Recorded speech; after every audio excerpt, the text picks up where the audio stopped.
Hey guys, welcome back. Let's continue. And let's start off in the physical slider and see what we can borrow from there. So we did the begin play and the construction script, most of it, I believe. And for now, we're just gonna copy this stuff here, and we're just gonna paste that into the new one here. So nothing fancy about that. The reason while I do this is because, yeah, it's very similar to how we do the physical slider. Yeah, and I'm gonna get back to this part here because this is the part where we can decide to interact with it in a different way. But I'm gonna cover all that in a later video. So for now, we're just gonna reuse the same physics handle as we do with the slider, because that is gonna create the ability right now to do a twist motion. Okay, so we have an event tick and some stuff here we're gonna borrow, and we're gonna, whoops, borrow this stuff here and this stuff here and this stuff, and let's just take this also, but not this, because I know for a fact that this is going to be something that we need to re-implement anyway. So just paste that in here and see. Okay, so this part is I'm just going to add comments. So this is handle tick snapping.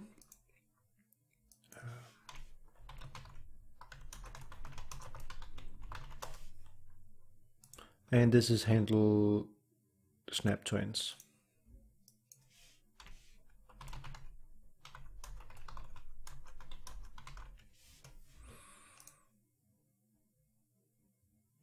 Let me just check something.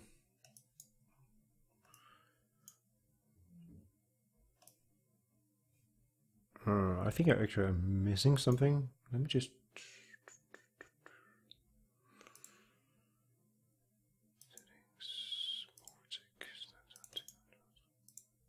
Huh. I think I just found a bug. The check up here, handle tick snapping, is actually getting executed just if we have a tick interval greater than 0. That might not be the case.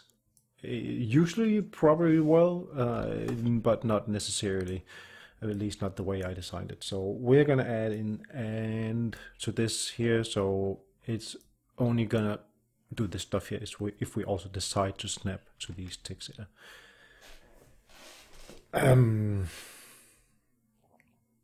Yeah, and let's also add it in there as well. Okay, but anyway, the structure here is going to be more or less the same. So what we do here is we start off by finding a value, and then we don't do anything else really. So in the case with the rotator, it's going to be tiny bit different, and that was probably an understatement, because it's going to be quite complex. I can already say. So what we need to figure out first is the angle. And the angle we can get the angle in different ways. We could try and get an angle from a delta or something, but what we are going to do in this implementation, and I haven't really decided if this is the best way to go with it, but what I'm going to do is to use the angle between the static mesh component and the this one and the initial transform that we had. Okay, so we're going to actually use this part here. I don't need to copy that, but okay.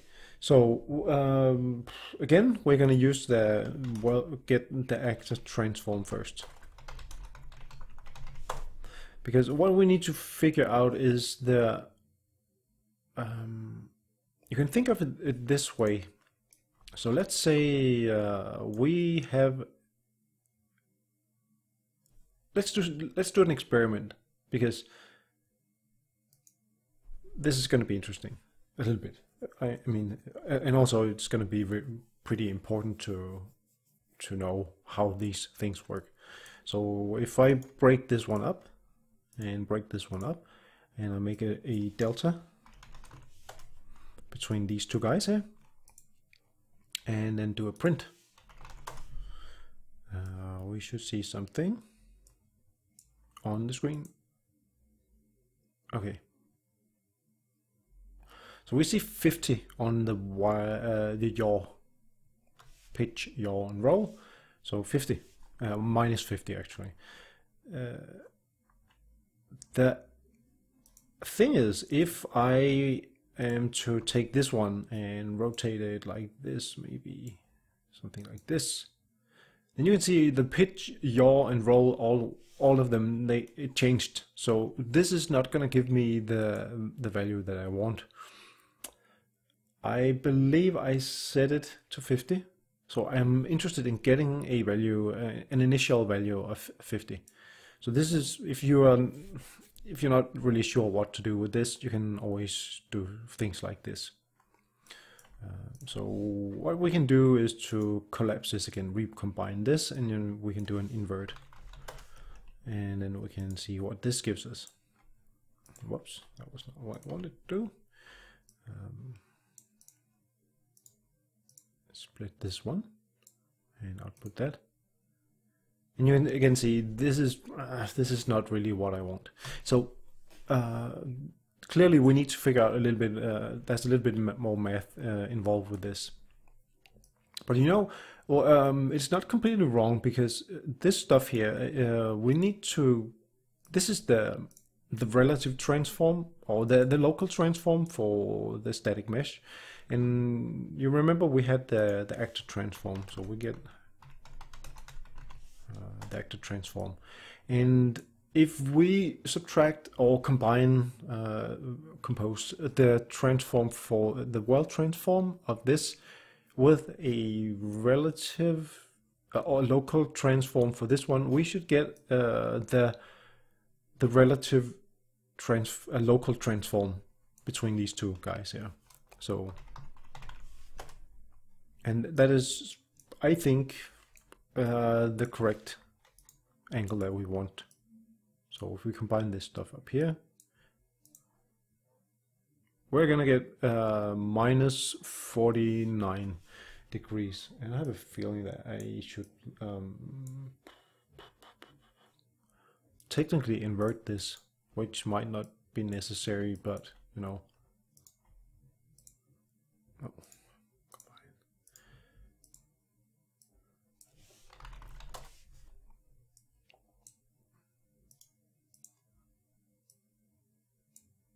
So we were saying, yeah, well now it says 40 and the roll and the pitch. So instead of inverting this transform, I could also just not switch these, but I could switch the sign. But I think this is the more correct way of deriving the angle. Okay. And again, it's the yaw we're interested in this case here, so we're going to split this one open, and then we're going to set this as the angle. So set yaw to be this.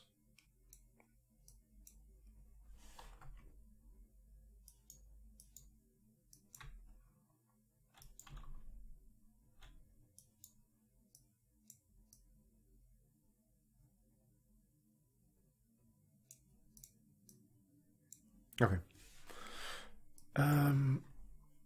So what we should do here, what happens if I set the limit to 360 or yeah, and then do 270 degrees. So it's turning, which direction is it turning? It's turning that way. So it's turning all the way around. click. It's gonna say click. Why did it say click? Where did that come from?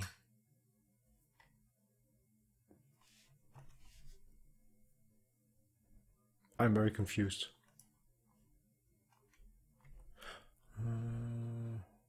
Oh, you know what? It's colliding with the other one, which is then pushing it. Let's move it somewhere here. We don't really need to see it right now. I'm just interested in the numbers. So it's saying 270 degrees. That is the value we're getting out of this.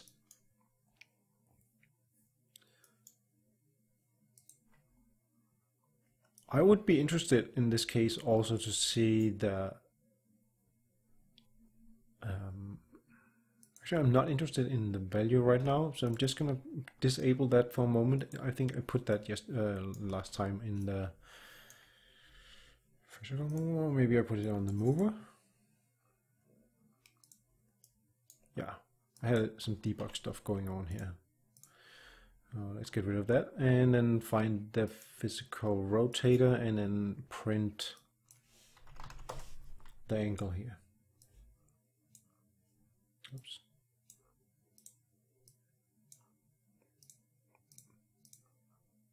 Okay, so you notice that we set it to 270 degrees, but it's saying minus 90 degrees more or less. Oh, by the way, and there are going to be rounding errors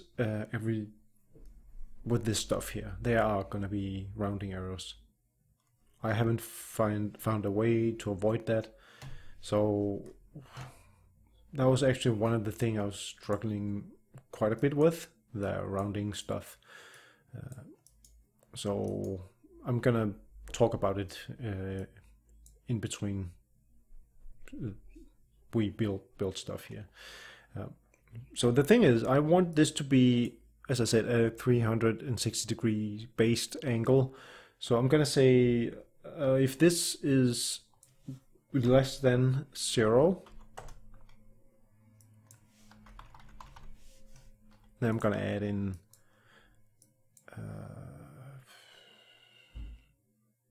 then it's gonna be this, or it's gonna be plus 360.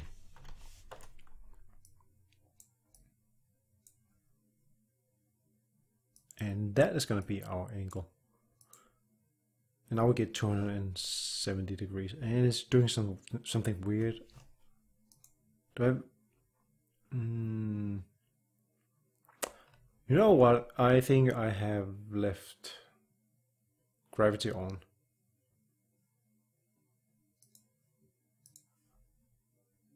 Huh, I did. Okay. I don't want gravity on. We're going to work with this without gravity. Why is it still moving? Oh, it's getting bumped by the Okay, that's gonna be all right. But we did have gravity on for some reason. I didn't intend to have that. So now it should be pretty steady at close to 270 degrees. So let's continue with this stuff here. Actually, one thing we should, again, with the rounding stuff and angles. So 0 degrees, if that is like here, and we do a 360 degree turn, then 360 degrees is going to be the same as 0. So if we want to count rounds, we want to not have the 360 and 0, a 0 angle to be the same. That is going to be an issue for us. So instead of adding in 360 degrees, I'm going to add in 395.9999 something. I don't know how close to that I can go, but this is pretty close. So these two things are not going to be exactly the same, because that is definitely going to cause some issues. Okay, so what we need to figure out now is the round stuff. And you may remember I mentioned something about a last angle. And this is where it's going to come in. Because if you look at it like every time we make a turn, turned, once we pass a certain angle, then we either want to add one to the round or subtract one to the round. So we need to know where we came from and where we're going. And that means that we need to keep track of the last angle. So I'm going to insert that here. I think it's a good place. So I'm going to drag out the angle, and then I'm going to set that to a last angle. Internal angle in last frame. Okay.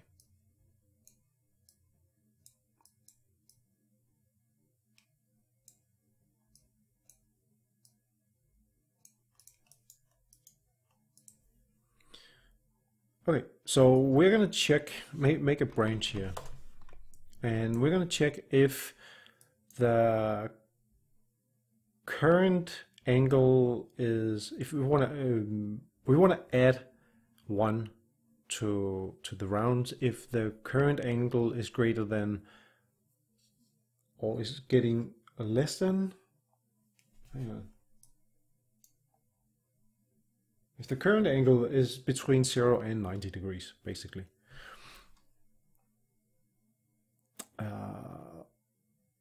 We could also say between 0 and 179 degrees. I think that would work as well.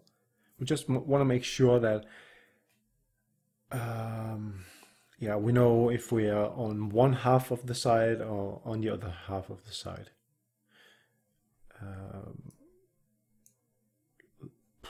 Technically, I think that is more correct to do, yes. So let's do in range, float is in range, and say the angle here. I really need a little bit more space for this.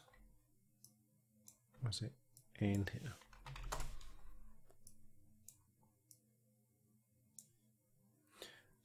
Okay, I'm just gonna dump these in because I have to sometimes with this stuff here. My head explodes, and it just happened.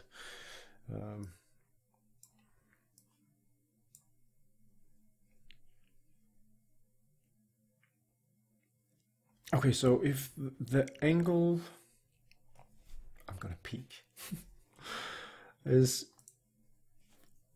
between 0 and 179.99, then, and this is between 180 and 360,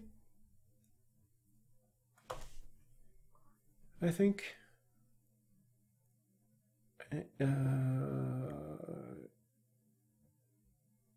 And we need to figure out if this is including and excluding. This is going to be important. So if it's turning,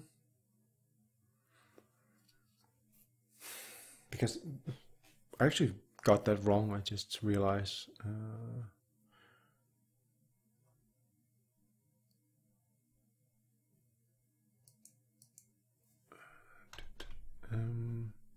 I wonder how close I can go with this one. This is minimum, this is maximum.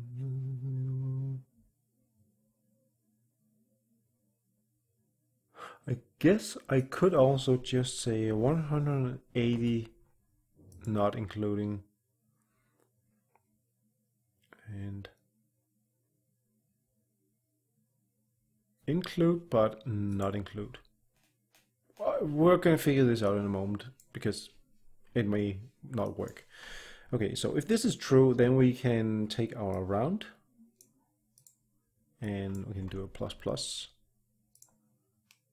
we're just going to add 1 to this.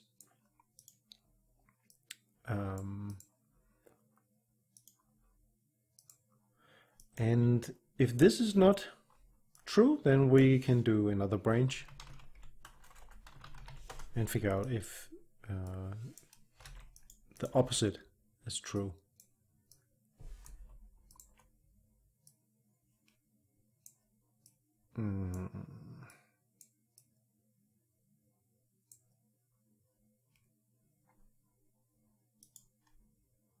And if this is true, then we want to take the round and subtract 1 from that. Straighten and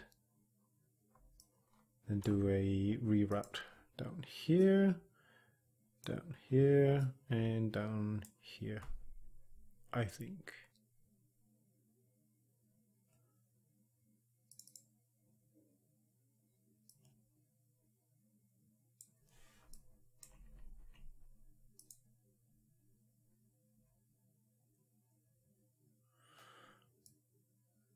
Is this correct?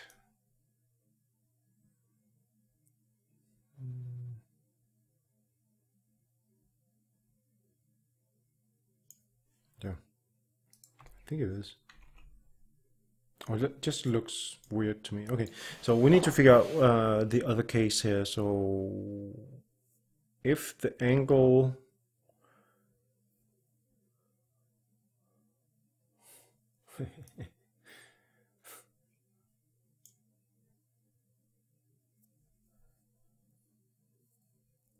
if the current angle is between this and the last angle,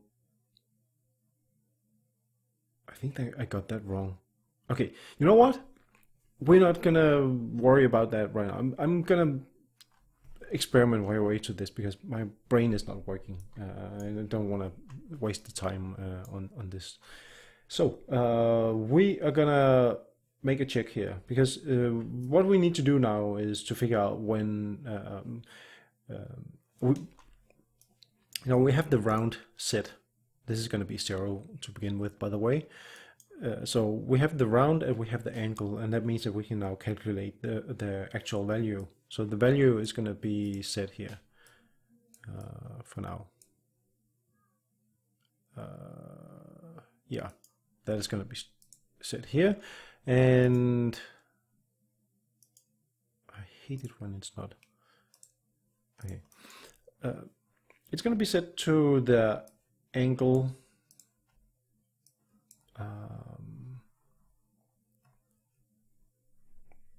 plus the round multiplied by 360. And there we go. This is the definition of our value.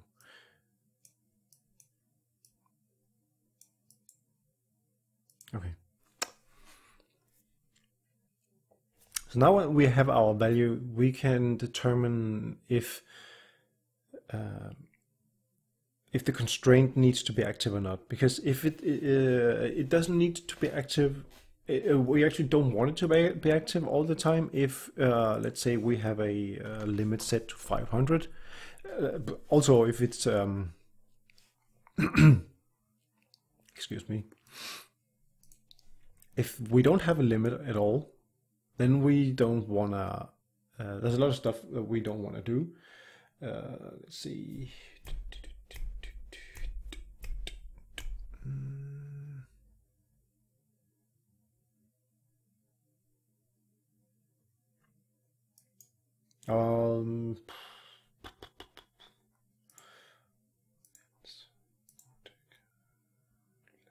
Has limit here.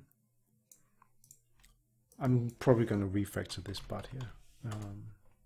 But if we don't have a limit, then we want to set the angular swing limit, this guy here. I want to set that to be free.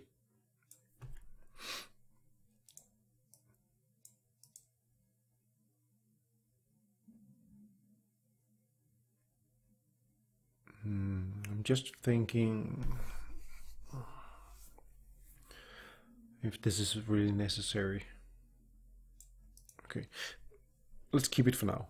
So if this is if we do have a limit, then we want to make a check, because if we set the limit to, let's say, 500. Could I set this to 600? Oh, yeah, okay. Well, we have some stuff here we also need to fix up, because this can't go. It's not supposed to be able to go over the limit. But anyway, so if we were to set the limit 500, then the first round we shouldn't have a physics constraint active, and once it hits 0, then we want it to be active, and then once it hits the second round, then we want it to be active again. That is basically what we wanted to do. So we should go and do the check here. We can gather a limit. We have the value here, so we can grab the value, and it might, it might have updated since last time, so we need to grab the latest one here. So division by 360, this is going to give us the round that we are on now.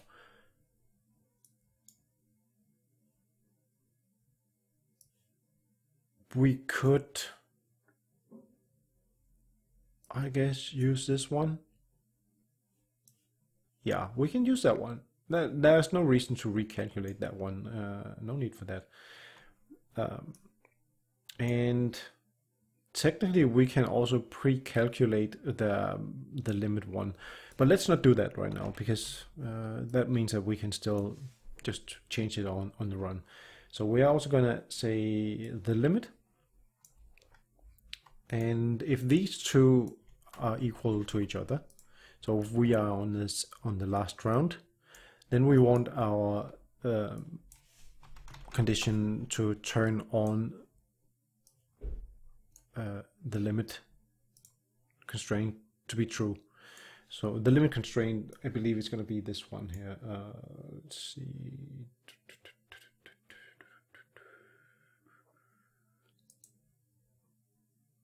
Oh, I made a poo-poo, because we need this guy here as well.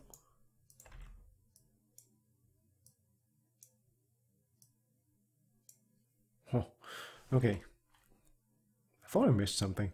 Okay, so it was looking way too simple.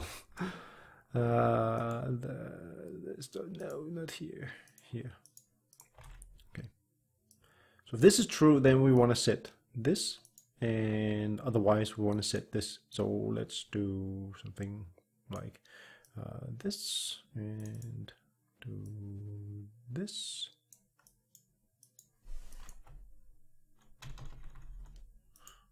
Yep. And it should be set to limited. So that means we're going to turn on the limit. Oh, and we also want to turn it on if it's on the first round, and the value is as long as it's greater than, or did I say equal to?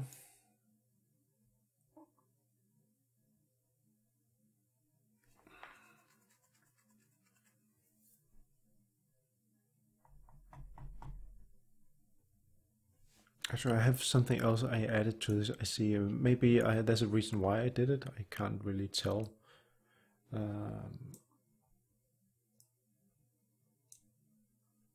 I just noticed that I made a check to see if the limit is less than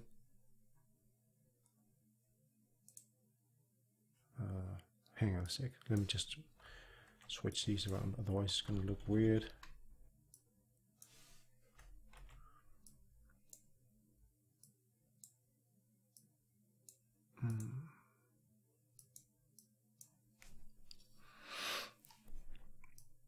this is, the limit needs to be less than or equal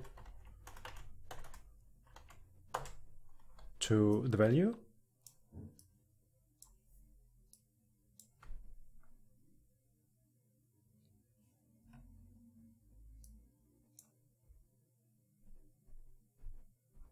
Is this necessary? I have a feeling it is, because I did add it in my test. And or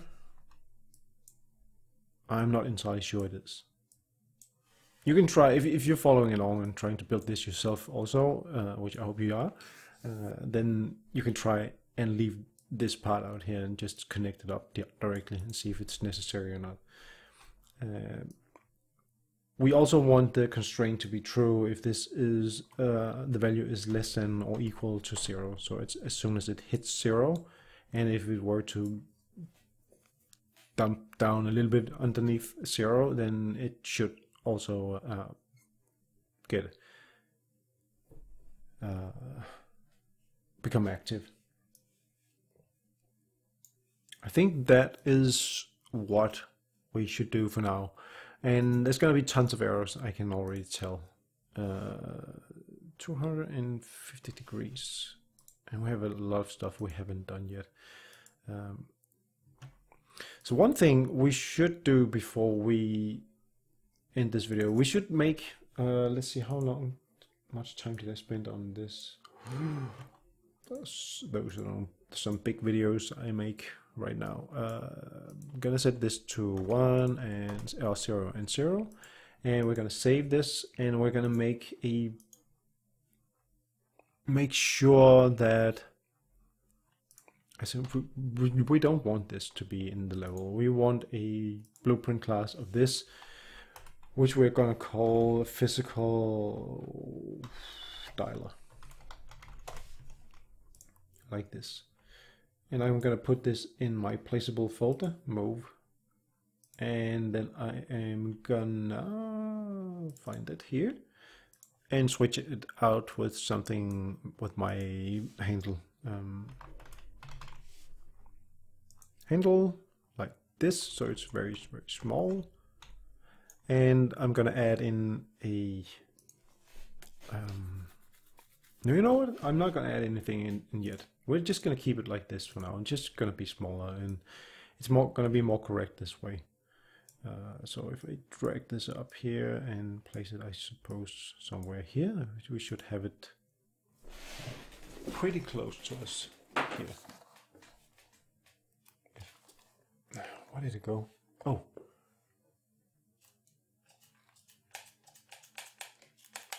Hello? Okay, my controller is not working. Okay, I can't test it right now. I need to restart Steam, apparently. It happens sometimes. We're gonna do testing and bug fixing and then continue to add on to this, so we will eventually get something more in the same state as the slider is. So stay tuned, I think. That was what I was gonna say. And see you in the next. Bye.